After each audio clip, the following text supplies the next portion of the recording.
Hello, my name's Jill and I've been a primary school teacher for 27 years. For the last 19 of these, I've been a special educational needs coordinator. During this time, I've worked with many children with specific learning difficulties and also their families. And I've also worked closely with teachers and teaching assistants to help improve outcomes for all of the children. Well, I trained many years ago, and at the time, I think I only remember probably having one lecture specifically around all children with specific learning difficulties or any type of special educational needs at all. I did have a background degree in psychology, which was a bit helpful, but I think it's probably safe to say that when I started my teaching practice, I didn't have very much training in specific learning difficulties at all. Over the years, I've been very lucky and I've been able to take advantage of lots of courses. So my advice to anyone would be go on any free courses that you possibly can. I was able to get funding to take the OCR Level 5 Diploma in Specific Learning Difficulties, which was hugely helpful to me, even though by that time I'd probably been training in practice for about 10, 12 years.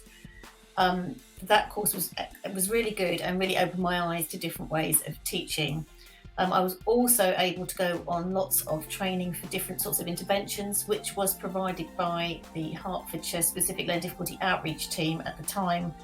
These were really well run and really well put together and always gave me a really good understanding of how to teach children with specific learning difficulties. So I would say, all these years on, I now feel very well equipped to teach children with specific learning difficulties, but when I started, I really didn't. I would say what's helped me over the years is simply listening and being curious.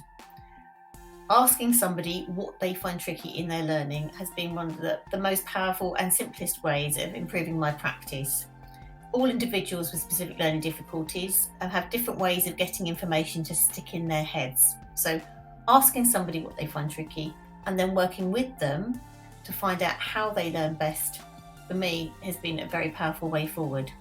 Some people learn through jokes, singing, dancing, colour, visual things, telling stories, relating things to personal experience. There are so many ways of tapping into somebody's brain, and I think that's really important. Keep any learning fun, make sure it's flexible and creative. If you're finding something tricky, you do not want to spend hours in an intense one-to-one session with no fun. It's got to be something that you look forward to. Be very aware as well as to how the individual feels about their specific learning difficulty. As children grow older and develop, they may become more aware of the differences between them and their peers, and that can have quite a significant effect on how they feel about themselves and therefore their attitude towards learning as well. So I'd say be kind, curious, reflect professionally upon your own practice and be prepared to adapt, and think about how the child or young person is feeling at all times. Firstly, I would say that in any class, it's safe to assume there are going to be several individuals in there with specific learning difficulties, regardless of whether they have a diagnosis or not. So you need to plan accordingly. Whatever lesson you're teaching, and we're not talking about just English and maths, we're talking about all subjects, including PE, including practical subjects, drama, music, everything. Consider what is it like for a child with a specific learning difficulty to be in your lesson. What barriers might they face, and how can you make the lesson accessible to them and make them feel good about their own learning within your session? If you've got reading material, how are you going to present the reading material to that child? Are you going to adapt the level of the reading? Are you going to expose them to the text beforehand through pre-teaching, therefore enabling them to access the lesson at the same level as perhaps some of the others? Are you going to use technology with speech-to-text, text-to-speech recognition to help them?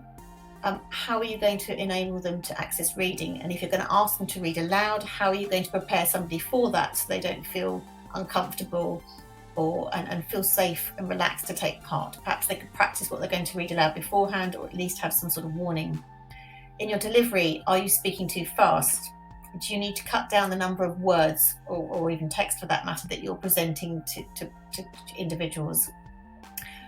Remember that once you've shown a video or a set of slides, that's then gone. So you either need a visual reminder to that, or perhaps you could give individuals copies of their own slides or their own copies of your slides or the videos that you're showing so that they can remember them.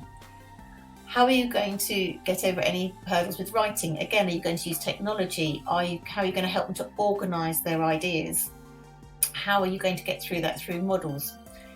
How are you going to cope with fatigue if you're doing a lot of reading and writing? This is going to make someone feel very stressed and overwhelmed. So you need to put in brain breaks or chunk reading and writing tasks into smaller areas. Think also about how you can make children as independent as possible in your lesson. So teach them to use things that might help them. Make sure you've got visual references on the wall. Perhaps you've got word banks, word maps, writing frames. Remember to have all these things there, but also teach young people how to use them. They will not automatically know how to use them, and they need practice to know how to use them. Also, be mindful about how anyone is feeling in your lesson.